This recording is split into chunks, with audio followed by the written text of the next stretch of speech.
Unjuk rasa yang diwarnai kericuhan pada Kamis malam menyisakan duka dengan tewasnya sopir ojek online akibat terlindas kendaraan taktis aparat. Namun di balik itu ada sejumlah tuntutan masyarakat yang ingin didengar oleh pemerintah. Lalu bagaimanakah DPR RI menjawab tuntutan para peserta aksi unjuk rasa Kamis kemarin? Kita bahas langsung bersama Ketua Komisi 2 DPR RI Ahmad Doli Kurnia. Selamat sore Bang Doli, apa kabar? Selamat sore, alhamdulillah baik. Baik, Saya Alhamdulillah. koreksi, saya udah nggak ketua Komisi 2 lagi, Mas. Ya, komisi berapa Bang? Anggota Komisi 2. Anggota Komisi Pimpinannya 2. di Balek. Baik. Bang Doli, supaya isu ini tidak bergeser dari kemarin banyak tuntutan ya, termasuk aksi demo buruh, kemudian demo mahasiswa. Kita ingin tanya saja, isu-isu buruh itu sebenarnya kemarin menjadi topik utama di aksi demonstrasi kemarin. Agenda utama aksi unjuk rasa ribuan buruh Kamis kemarin itu isu buruh begitu ya.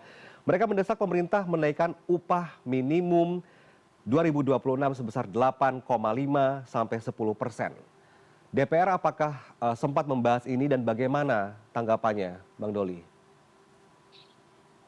Pertama, saya kira kita semua, termasuk saya atas nama pribadi, mengucapkan atau menyampaikan rasa bela sungkawa ya atas berpulangnya saudara Afwan Kurniawan itu yang menjadi korban tadi malam. Tentu kita semuanya tidak menginginkan kejadian itu, dan ini menurut saya pelajaran lah buat kita semua ya, bahwa memang seharusnya tidak ada yang salah dalam penyampaian aspirasi setiap anggota masyarakat kepada wakil-wakilnya di DPR, tetapi juga pada saat yang sama tentu kita berharap semuanya bisa berjalan dengan baik, dengan tertib, seperti itu ya. Dan ini tentu akan menjadi evaluasi kita semua, apalagi tadi pagi kita sudah mendengarkan pidato Presiden yang meminta kepada kita semua untuk menahan diri, tidak terpancing, kita tahan semua situasi agar tetap kondusif sambil kita nanti mengikuti proses pengusutan tuntas ya. Pak Presiden juga berjanji untuk mengusut tuntas kejadian tadi malam sampai meninggalnya almarhum Afwan itu. Nah, kemudian soal aspirasi yang disampaikan kemarin ya, tentu saya memberikan penghormatan, apresiasi kepada siapa saja, seluruh warga negara Indonesia yang mempunyai keinginan, aspirasi, penyampaian kepentingan untuk menyampaikannya dengan kepada siapa, dengan cara apa saja, apakah melalui media, melalui secara langsung, sampaikan ke DPR. Kita tentu semuanya menghargai itu, termasuk apa yang disampaikan oleh Bapak Ibu kawan-kawan buruh kita kemarin ya. Saya kira tidak ada yang salah apa yang mereka sampaikan. Tuntutan mereka juga tidak ada yang salah. Yang namanya menyampaikan aspirasi, keinginan, tuntutan sebagai rakyat yang berdaulat, saya kira tidak ada yang keliru di sana gitu. Nah, soal nanti kemudian tindak lanjutnya, tentu kan aspirasi itu baru disampaikan kemarin. Tentu kami akan menjadikan itu perhatian ya. Tadi pada saat-saat rapat-rapat di DPR terkait dengan masalah itu. Kan kami sudah dibagi menjadi komisi-komisi, terus kemudian ada mitra-mitra kerjanya di pemerintah ya. Nah, tentu nanti akan kami sampaikan apa yang menjadi aspirasi Bapak Ibu buruh yang kemarin. Oke, Bang Doli, ada beberapa tuntutan dari isu-isu buruh ini ya. Di antaranya tadi menaikkan upah minimum, kemudian juga menolak PHK, penghapusan outsourcing dan segala macam begitu. Tuntutan ini sebenarnya terjadi setiap tahun, apalagi di hari buruh setiap Mei begitu ya. Lalu mengapa aksi demonstrasi dengan tuntutan serupa ini terus berulang? Apakah selama ini anggota dewan di DPR RI sempat membahas ini? Kenapa sampai tidak ada perubahan sehingga masih banyak tuntutan dari kaum buruh? Kira-kira apa yang terjadi di anggota dewan, Bang Doli? Ya, tentu kan kebijakan terakhir terhadap kenaikan upah, terus kemudian kebijakan menghilangkan outsourcing dan segala macam itu adalah keputusan pemerintah. Ya, kami sebagai mitra pemerintah di DPR tentu selalu mendiskusikan ya bagaimana sebetulnya seluruh warga Indonesia ini semakin hari semakin sejahtera, termasuk PNS, termasuk tenaga honorer, guru, tenaga kesehatan, dan juga teman-teman buruh atau pekerja. Tidak ada saya kira pemerintah yang tidak menginginkan rakyatnya sejahtera. Itu menjadi tanggung jawab yang utama buat pemerintah termasuk kami di DPR. Nah, kalau misalnya pertanyaannya kenapa setiap saat ya, ya kalau misalnya disebutkan apa namanya, tuntutan itu terus terjadi karena tidak ada kenaikan, ya dari dulu saya kira kita situasinya sudah lebih baik ya dibandingkan dengan kemarin-kemarin. Juga termasuk upah-upah minimum kita. Terus dari tahun ke tahun, dari waktu ke waktu saya kira ada kenaikan. Nah, persoalannya apakah kenaikan itu sudah cukup menjawab persoalan tantangan kehidupan masyarakat di bawah termasuk buruh? Ya, itu relatif. Mungkin saja bisa belum cukup, apalagi mungkin memang saat ini situasi ekonomi kita kan eh, apa namanya, masih banyak PR yang harus kita kerjakan gitu. Jadi dengan situasi ekonomi yang mungkin relatif agak berat, ya dengan upah minimum yang mereka dapatkan sekarang itu dirasakan tidak cukup untuk mereka buat survive, makanya mereka menuntut kembali. Nah, tetapi yakinlah aspirasi itu pasti akan kami eh, terima ya, dan kami akan sampaikan, akan kami perjuangkan, akan kami diskusikan dengan pemerintah. Kalau memang memungkinkan situasi fiskal dan kemudian situasi ekonomi pemerintahan kita, negara kita bagus, ya, saya kira tidak ada alasan sebenarnya kalau kemudian tuntutan itu bisa dijawab gitu. Selama memang pertimbangan dari segala aspek itu terpenuhi, kira-kira begitu. Ya, ya. Bang Doli, kemarin aksi demonstrasi sempat diambil alih oleh kelompok mahasiswa ya pada Kamis siang sampai malam begitu. Salah satu yang mereka tuntut adalah tolong batalkan kebijakan pemerintah mengenai tunjangan dan fasilitas mewah terhadap anggota dewan. Apakah DPR RI akan mempertimbangkan hal ini mengingat kondisi ekonomi masyarakat kita memang sebagian besar sangat lesu begitu ya di beberapa wilayah, bahkan angka kemiskinan masih cukup tinggi. Apakah DPR RI sudah sempat membahas ini? Karena banyak sekali komen negatif di masyarakat ya tentang anggota dewan meminta ada tunjangan beras yang ditambah, ada tunjangan rumah yang ditambah. Apakah DPR RI akan membahas ini lebih intens lagi ke depannya atau seperti apa Bang Doli?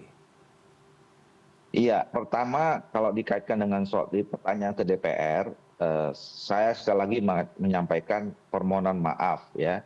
Kalau selama ini ada di antara kami itu menyampaikan pernyataan-pernyataan yang mungkin kurang bisa diterima oleh masyarakat luas, ada sikap, perilaku, tindak tanduk kami yang kurang berkenan di mata masyarakat. Saya sekali lagi atas nama teman-teman menyampaikan permohonan maaf. Tentu ini menjadi koreksi kami ke depan sebagai wakil dari rakyat, wakil dari Bapak Ibu sekalian untuk menjaga apa namanya, kepercayaan yang telah diberikan oleh Bapak Ibu masyarakat rakyat Indonesia sekalian gitu. Dan kami tentu akan berjanji bersungguh-sungguh untuk menjadi wakil rakyat yang fokus bekerja untuk kepentingan rakyat, bangsa dan negara. Nah, soal fasilitas ya, pertama kan sudah dijelaskan oleh pimpinan, juga bisa diakses kepada Sekretariat Jenderal bahwa memang tidak ada kenaikan gaji. Nah, soal yang kemarin menjadi pemicu perdebatan ya di dalam masyarakat itu kan soal tunjangan rumah. Ya, tunjangan rumah itu kemarin dijelaskan bahwa selama ini anggota DPR itu punya rumah dinas, sudah berperiode-periode. Tetapi untuk periode yang sekarang ini 2024-2029 itu rumah dinasnya yang memang itu adalah hak kepemilikan sekretariat Kementerian Keuangan itu dikembalikan ya kepada negara. Jadi anggota DPR RI sekarang tidak punya rumah dinas seperti periode yang kemarin. Nah, atas dasar itu pemerintah kemudian memberikan kompensasi untuk mencari rumah, ya diasumsikan untuk mengontrak rumah, terutama bagi Bapak Ibu anggota DPR yang mungkin baru pertama jadi anggota DPR, yang selama ini juga tinggalnya di daerah, domisilinya di daerah, untuk kemudian mencari itu. Dan kemudian sudah dijelaskan tunjangan perumahan itu cuma hanya berlaku 1 tahun sampai Oktober 2025. Jadi sebenarnya bukan sudah diperbincangkan, sudah diambil keputusan dan juga disampaikan ke publik. Tunjangan perumahan yang tadi mendapatkan sorotan dari masyarakat, itu sudah ditiadakan nanti sejak bulan November yang akan datang. Karena memang itu diberlakukan untuk 1 tahun saja untuk mengontrak rumah 6 tahun. Iya. Nah, jadi dan kemudian saya ingin juga menjelaskan bahwa selama ini pun sebetulnya fasilitas, termasuk gaji yang diterima oleh anggota DPR, itu setahu saya ya, sebetulnya tidak juga untuk dipergunakan untuk mewah-mewah, tapi karena selama ini kan juga kami punya tugas tanggung jawab. Kalaupun misalnya punya rumah itu, ya rumah itu juga selalu ditempatkan oleh banyak anggota masyarakat yang sering datang. Misalnya kalau kami punya konstituen di daerah yang jauh, ya di luar Pulau Jawa, misalnya kalau di Jakarta, ya tentu selalu kami tempatkan untuk menerima bahkan menginap di tempat kami tinggal, rumah dinas itu dulu, dan rumah sekarang yang sedang kita kontrak itu. Jadi sebetulnya semuanya kami berupaya, ya kami berupaya untuk semaksimal mungkin bagaimana untuk selalu bisa dekat, mendengarkan setiap hari aspirasi, kritik, saran, masukan yang disampaikan kepada rakyat, dan selalu orientasi kami adalah memperjuangkan aspirasi dan kepentingan rakyat. Ya, Bang Doli, memang tunjangan rumah 50 juta rupiah ini yang per bulan ini juga bikin warga Indonesia panas begitu ya, meski diterima hanya pada Oktober 2024 dan akan berakhir sampai Oktober 2025 tahun ini. Tapi jumlahnya fantastis gitu kalau ditotalkan. Kita ingin tahu apa sebenarnya urgensi tunjangan rumah sebesar itu bagi anggota DPR RI, Bang Doli. Ya, nah itu seperti yang pernah saya sampaikan ya, sekali saya mohon maaf ini kalau misalnya jadi jangan salah tafsir ya. Saya ini contoh saya nggak mencontohkan yang lain ya. Saya ini sudah periode yang kedua jadi anggota DPR. Kami pun dulu sebetulnya atau saya sebelum menjadi anggota DPR tidak pernah tahu dan tidak pernah mau mencari tahu berapa gaji yang kami terima dan kemudian apa fasilitas yang kami juga akan terima gitu. Jadi pas masuk anggota DPR ya apa saja ada rumah dinas ya kita pergunakan sebaik-baiknya untuk menunjang kerja-kerja kami, kerja yang kami lakukan gitu. Nah kemarin juga begitu rumah dinas tidak ada dan kemudian dikompensasi dengan anggaran seperti itu, saya juga tidak tahu itu kan keputusan dari pemerintah yang katanya waktu itu mengkompensasi karena rumah dinas tidak ada gitu. Nah jadi begini menurut saya ya Mas ya, kita juga kalau bisa objektif ya, mungkin kalau di total dihitung jumlah ya, terus dibandingkan dengan kelompok masyarakat yang lain, memang mungkin sejumlah itu bisa jadi relatif besar gitu ya. Tapi juga nggak bisa juga apple to apple ya.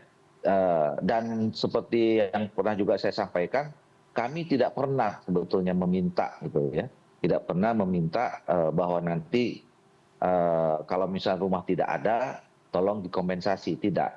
Tapi karena saya yakin kita ini kan bertugas atas nama negara, ya, dan negara saya kira merasa perlu untuk mensupport pekerjaan kita, maka kemudian negara memberikan fasilitas itu untuk menunjang kinerja atau kerja-kerja yang kami lakukan. Ya. Gitu. Jadi bukan untuk dipakai bermewah-mewah sekali lagi, ya. Dan kalaupun misalnya itu kami terima, seperti yang saya katakan tadi, rumah itu pun menjadi rumahnya rakyat juga. Ya. Kami sering menerima tamu di situ, sering menerima konstituen, sering juga berdiskusi tentang kepentingan perjuangan-perjuangan yang sedang kami lakukan di DPR dan seterusnya. Kira-kira begitu. Ya, Bang Doli, masyarakat juga menilai gaji anggota DPR RI yang take home pay-nya menembus lebih dari 100 juta rupiah dianggap berlebihan. Apa tanggapan Anda sebagai anggota DPR RI, Bang Doli? Ya itu tadi relatif Mas ya. Kalau soal gaji, saya ya ini mau dibandingkan dengan siapa? Ya kan? Kalau misalnya dikatakan berlebihan itu dibandingkan dengan siapa? Nah, menurut saya yang paling penting itu adalah boleh masyarakat tahu misalnya take home pay kita termasuk soal tunjangan-tunjangan itu ya jumlahnya sekian itu diketahui. Tapi yang paling penting apakah rakyat itu bisa menilai DPR ini bekerja atau tidak, gitu ya. Nah kalau saya tidak ada masalah sebenarnya berapapun misalnya ditetapkan gaji, ketika kita sudah berniat menjadi wakil rakyat dan terpilih di anggota DPR, ya apa yang kami terima itulah yang kami kerjakan, gitu. Nah, soal besar kecilnya menurut saya relatif, ya. Karena gini, Mas, kadang-kadang ya, kalau mau hitung-hitungan, ya, kami ini misalnya kayak saya punya konstituen di daerah pemilihan Sumatera Utara 3 sana sekitar 2 juta, 3 juta manusia. Ada 10 kabupaten kota, gitu ya. Nah, tentu kami punya tanggung jawab untuk senantiasa hadir di sana. Walaupun tanggung jawab kami ini gini, anggota DPRD kan punya tanggung jawab 2 sebetulnya. Konstituennya ada 2. Konstituen utama dan besarnya itu adalah konstitusi masyarakat nasional, ya. Semua aspirasi apalagi dari kelompok manapun harus kami terima dan kami perjuangkan. Kemudian yang kedua adalah soal konstituen yang memilih kami di daerah. Nah, ini kan juga dari tanggung jawab kami yang kami juga harus urus. Jadi yang kami urus ini adalah konstituen nasional dan konstituen di daerah. Nah, kita bisa bayangkan bagaimana kalau kita ingin mengurusi semuanya, gitu. Makanya tadi saya katakan, kalau bicara tentang soal gaji, dikatakan berlebihan itu dalam konteks mana? Satu, dalam konteks misalnya dibandingkan dengan pekerjaan yang lain. Yang kedua, berlebihan kalau dibandingkan dengan tanggung jawab, gitu ya, tanggung jawab. Nah, tapi sekali lagi saya katakan, kami menerima kritik, menerima saran, dan itu menjadi catatan buat kami untuk bekerja lebih sungguh-sungguh. Berapapun gaji negara yang diberikan kepada kami. Baik. Semoga apa yang dituntut oleh masyarakat termasuk mahasiswa termasuk kaum buruh juga dijawab oleh pemerintah dan dipastikan DPR RI juga akan mendorong pemerintah untuk bisa sebagaimana mungkin bisa seefisien mungkin, seefektif mungkin untuk mencapai tujuan-tujuan yang dituntut mereka begitu. Terima kasih Bang Doli sudah bergabung bersama kami di CNN Indonesia Breaking News. Sehat selalu Bang Doli. Assalamualaikum. Sama-sama. Salam.